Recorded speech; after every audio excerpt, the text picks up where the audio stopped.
আসসালামু আলাইকুম। সবাই কেমন আছেন? আশা করি সবাই ভালো আছেন। স্বাদ ও স্বাদের গল্পের সাথে আবারও আসলাম আপনাদের জন্য কাঁচা টমেটো, আলু দিয়ে বালে মাছের ঝোল করে দেখাবো। আসুন আপনারা যদি একবার এভাবে রান্না করেন তাহলে বারবার খেতে ইচ্ছে করবে এভাবে রান্না করে। তো এখানে কাঁচা টমেটো নিয়েছি, সাথে একটা আলু নিয়েছি। এখন চলে যাচ্ছি চুলাতে, বাকিটা চুলায় দেখাবো। তো একটা প্যান বসিয়ে দিয়ে আমি দিয়ে দিলাম এখানে তেল, সাথে দিয়ে দিচ্ছি পেঁয়াজ কুচি, স্বাদ মতো লবণ।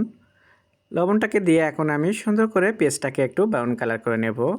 সো এভাবে একটু বেশ 2-3 মিনিটের মতো লাগবে। আমি লো হিটেই করে নিচ্ছি যেন কোনোভাবে পুড়ে না যায় ওইভাবে, সেজন্য করে একটু লো হিটে করে নিলাম। তো যাই হোক, এখানে ভাজা হয়ে গেলে পেঁয়াজটাকে তখন আদা রসুন বাটা দিয়ে দিলাম 1 চা চামচ, হলুদ পাউডার, মরিচ পাউডার, সাথে পানি দিচ্ছি। পানিটা দিয়ে সুন্দরভাবে মশলাটাকে এখন কষে নেব আরও 3 থেকে 4 মিনিট। তো ভালোভাবে মশলা কষা নিলে কিংবা একটু টাইম নিয়ে কষা নিলে কিন্তু তরকারির স্বাদটা এমনিতেই স্বাদ আসে। বেশ কিছুক্ষণ ধরে আমি কষে নিলাম।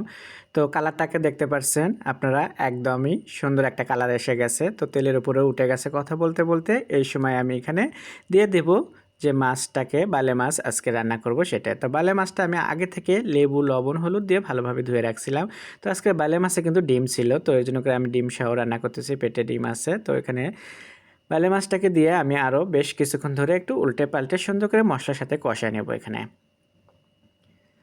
তো বালে মাছটা হলো কার এমনিতেই নরম মাছ, তো এটাকে বেশি নাড়াচাড়া দিলে মাত্র কিন্তু ভেঙে যাওয়ার একদমই চান্স থাকে। তো ভেঙেও যায়, আমি জানি, এর আগে রান্না করেছি, তো একটু বেশি নাড়াচাড়া।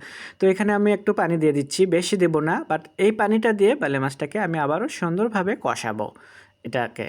তো রান্না না, মানে রান্নার জন্য পানি তো আমি আবার পরে দেবো, সবজি দেওয়ার পরে, যেহেতু আলু আর কাঁচা টমেটো দেবো। কাঁচা টমেটোটা কিন্তু দেখাইছি এর আগের ভিডিওতে, আমাদের গাছে খেতে থেকে তুলে নিয়ে আসছি। আমাদের এখানে একটা গাছ হয়েছিল, সেই গাছে অনেকগুলো টমেটো হয়েছে কাঁচা। তো এখানে ঠান্ডা পড়ে গেছে বলে আমরা কাঁচা টমেটোটা দিয়ে এখন এই যে আপনাদেরকে এরকম রান্না করে দেখাচ্ছি। তো আমি আশা করি যে আপনাদের ভালো লাগবে। তো আজকের বালে মাছটা আপনাদের কাছে কেমন লাগবে সেটা তো অবশ্যই কমেন্টের মাধ্যমে জানাবেন। আর নতুন নতুন ভিডিও দেখার জন্য আমার ফেসবুক পেজে ফলো করবেন।